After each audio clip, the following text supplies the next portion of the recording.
জন্ম দিয়েছেন, যার জন্য আপনি বলছেন মসজিদে দিতে পারি না।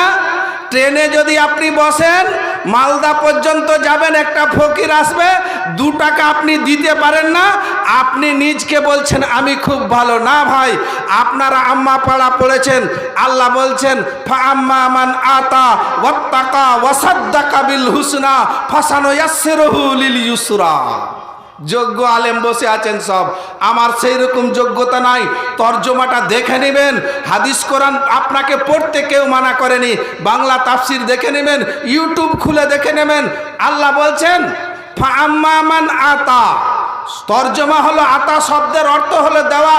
যেই ব্যক্তি দিল ওয়াত্তাকা, এবং দেওয়ার পরও তাকওয়া এখতিয়ার করলো, ভয় করলো যে আল্লাহ গো, আমার তো 1 কোটি টাকা কামাই, 1 বছর আমি 50 লাখ টাকা কামাই, আর তোমার মসজিদে মাত্র 10,000 টাকা দিলাম। আল্লাহ গো, আমি তো মালদা যাচ্ছি, ফকিরগুলো আসলো, 2 টাকা 1 টাকা করে দিলাম। আল্লাহ বলছেন ফাআম্মা মান আতা, এরা দিল ওয়াত্তাকা এবং ভয় করলো, ফাসানুয়াসসিরুহু লিল ইউসরা। আল্লাহ বলছেন এই ব্যক্তির জীবনটাকে আমি আসান করে দিই। যেই রাস্তায় যেতে চাই সেটা আমি তার জন্য সচল, বা সেই রাস্তাটা তার চলার মতো পথ করে দিই। আর যারা দেই না, আপনি হয়তো ভাববেন যে ভাই আমরা তো দেখেছি কিছু মানুষ দেই না, ওদেরও তো টাকা বেড়ে যায়, ওরাও তো সুখে আছে। আল্লাহ বলছেন ওদেরকেও দিই। আল্লাহ কি বলছেন ওয়া আম্মা মান বাখিলা, যারা বখিলি করে, দেই না। ওয়া আম্মা মান বাখিলা, দেই না, ওয়াস্তাগনা, আর না দেওয়ার পরও বেপারোয়া, ভয় করে না, ডোন্ট কেয়ার। আপনি দেখবেন মসজিদের চাঁদা, মাদ্রাসার চাঁদা, দিনের কথা বলছে, ও দিবেও না, আর আপনাকে দেখে লজ্জিতও হয় না বা শরম করে না, ভয়ের কোনো কারণ, আমরা না দিব না, আমি দিতে পারবো না, ক্লিয়ার চলে গেল এই হতভাগা। কিন্তু ইয়ে জানে না যেই খাটলিখানে ওকে নিয়ে যাবে ওটাই মসজিদে থাকবে, যেই লোকটা ওর জানাজা পড়াবে ওটাও মসজিদে থাকবে। ওর প্রত্যেকটা কাজ, ওর ছেলে কবর খুঁড়তে জানবে না, ওর ছেলে জানাজা পড়াতে জানবে না, ওর ছেলে গোসলটা পর্যন্ত দেওয়াতে জানবে না, নাপাক অবস্থায় চলে যাবে। তার কারণ একটা মুর্দাকে গোসল কিভাবে দিতে হয় 80% নয় 90% লোক জানে না। আল্লাহ কি বলছেন ওয়া আম্মা মান বাখিলা, আর যারা বখিলি করলো, ওয়াস্তাগনা, আর বখিলি করার পরও কোনো টেনশন নেই, বেপরোয়া হয়ে গেল,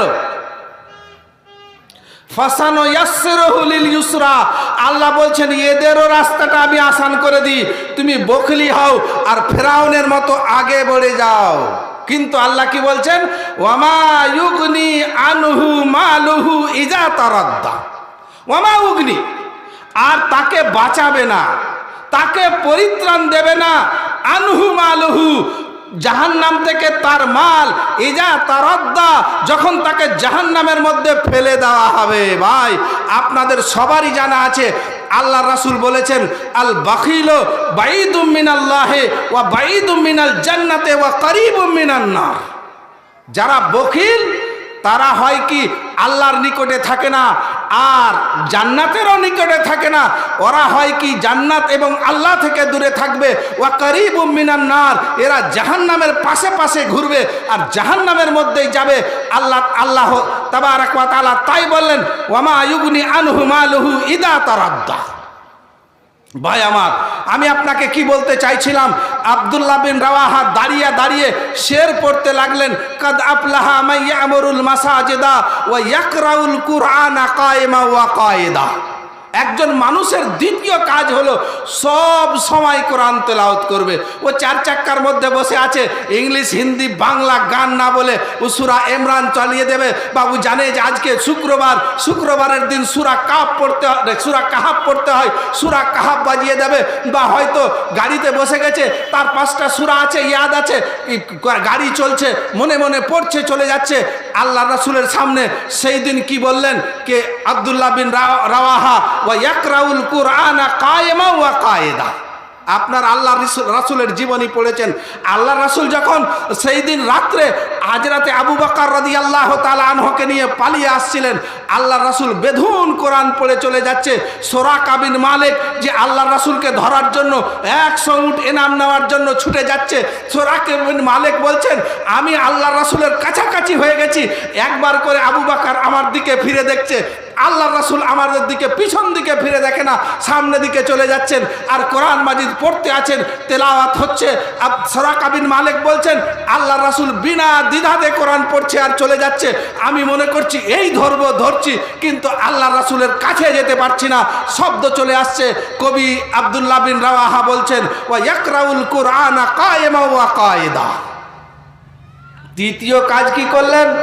আল্লাহ রাসূলের সম্পর্কে সেই আব্দুল্লাহ বিন রাওয়াহা বলতে গিয়ে বলছেন যে ভাই আমার, আল্লাহ রাসূলের সামনে বলতে গিয়ে আল্লাহ রাসূল বলছেন ওয়ালাম ইয়াবিতুল লাইলা আনহু রাকিদা, সেই সব লোক পরিত্রাণ পেয়ে গেল যাদের পুরো রাত একদম ঘুমিয়ে কাটলো না, রাতের কিছু অংশ ঘুমালো, 3টা বাজলো 4টা বাজলো, দাঁড়িয়ে গেল, দাঁড়িয়ে গিয়ে তাহাজ্জুদ পড়লো, তাহাজ্জুদ পড়ার পরে আল্লাহর কাছে দোয়া করলো, কাঁদলো, আল্লাহকে বলল আল্লাহ গো আমি গুনাহগার, আমি খাতাকার, আমি রিয়াকার, আমার জীবনের যত ভুল গুনাহ আছে সেইগুলোকে ক্ষমা করে দিও। ভাই আমি আপনাকে যে আয়াতটা পড়েছিলাম, আল্লাহ বলছেন ইন্নামা ইয়ামুরু মাসাজিদাল্লাহ। আপনাকে কি বললাম? ফার্স্ট কাজ আল্লাহ রাসূল মক্কা থেকে গিয়ে মদিনাতে করলেন কি? মদিনা যাওয়ার আগেই আল্লাহ রাসূল কোবাতে গিয়ে একটা মসজিদ তৈরি করলেন। এখানে 3 দিন থাকার পরে বা 14 দিন বা 7 দিন থাকার পরে আল্লাহ রাসূল মদিনায় চলে গেলেন। মদিনা যখন আল্লাহ রাসূল গেলেন, আল্লাহ রাসূলের আপনি জীবনী পড়বেন, আল্লাহ রাসূল মদিনাতে গেছে, মদিনার লোকেরা সব আল্লাহ রাসূলের জন্য উৎসব পালন করছে, সব আরবিতে গাজাল গাইছে, গান গাইছে, আল্লাহ রাসূলকে নিজের বাড়ির মেহমান করবে এই জন্য ছুটাছুটি করছে। ওইদিকে একটা লোক যে হযরতে আইয়ুব আনসারী রাদিয়াল্লাহু তাআলা আনহু, ইনিও মোকা নিয়ে বসে আছেন যে আল্লাহ রাসূলকে আমার বাড়ি নিয়ে যাব। এখনো অবস্থায় আল্লাহ রাসূল বললেন তোমরা আমাকে ছেড়ে দাও, আমার উটনিটা, এই উটটা যেখানে গিয়ে বসে যাবে সেইখানে গিয়ে আমার ডেরা হবে।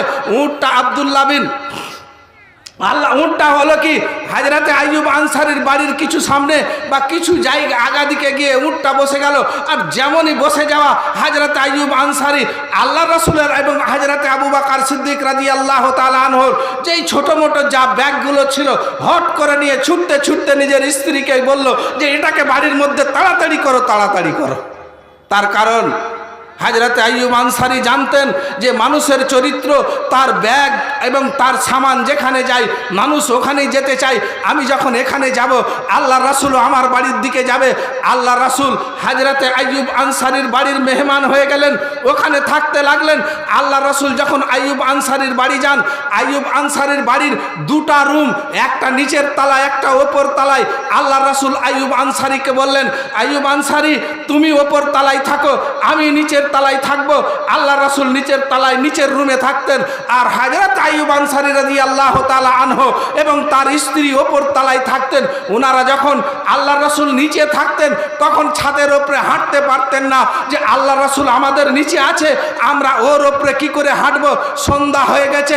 লিখছেন আর রাহিকুল মাকতুমের মধ্যে যে আইয়ুব আনসারী রাদিয়াল্লাহু তাআলা আনহু এক কোণায় গিয়ে বসে গেলেন, আর হযরতে আইয়ুব আনসারীর স্ত্রী অপর কোণায় বসে গেলেন, যে আল্লাহ রাসূলের ওপরে আমরা আছি কি করে, আল্লাহ রাসূলের বেয়াদবি বা আল্লাহ রাসূলের সাথে আমরা আল্লাহ রাসূলের সম্মান না রেখে কি করে হাঁটাহাঁটি করব। ভাই আমার, আমি ওই দিকে যাচ্ছি না।